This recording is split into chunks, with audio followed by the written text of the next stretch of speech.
Miami के साहिल से जरा दूर गोताखोर कोरल यानी मूंगे की शाखें समुद्र की तह में लगा रहे हैं। ये टहनियाँ यूनिवर्सिटी ऑफ मायामी की कोरल नर्सरी से हासिल की गई हैं।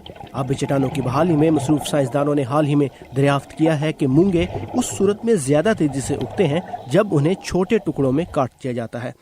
प्रोजेक्ट मैनेजर डॉल्टन हैस्ली कहते हैं कि तजुर्बात का आगाज 9 साल पहले लेबोरेटरी में उंगली के साइज जितने 30 टुकड़ों से हुआ।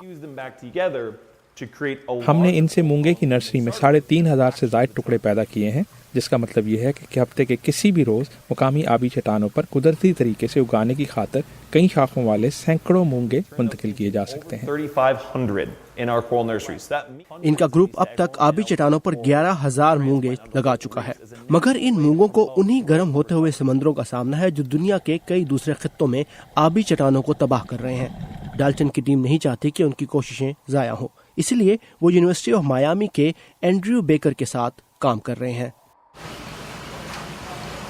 तो बजाय इसके कि हम ऐसे मूंगे लगाएं जो गर्म पानियों का शिकार हो जाएं, हम दर हकीकत ऐसे मूंगे लगा रहे हैं जो हमारे ख्याल में मुस्तकबिल में ज्यादा गर्मी बर्दाश्त करने के काबिल हो सकते हैं।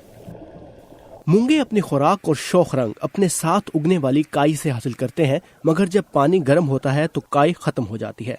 बेरंग आबी चट्टानें या कोरल ज्यादा देर तक जिंदा नहीं रह सकते। एंड्रयू अपनी लेबोरेटरी में ऐसे मूंगे मुंतखब करते हैं जो ज्यादा बेहतर हालत में बहाल हो सकते हैं।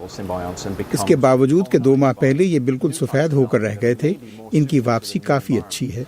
अब इनकी नई शाखें निकलना शुरू हो गई हैं। और अब अगला कदम इन सख्त जान मूंगों को तनज़्ज़ुली का शिकार चट्टानों पर लगाना है और देखना है कि वहाँ ये कैसे रहते हैं। टीम पुरुमीद है कि वो इन मूंगों को जिंदा रहने का एक और मौका फराहम कर सकती है।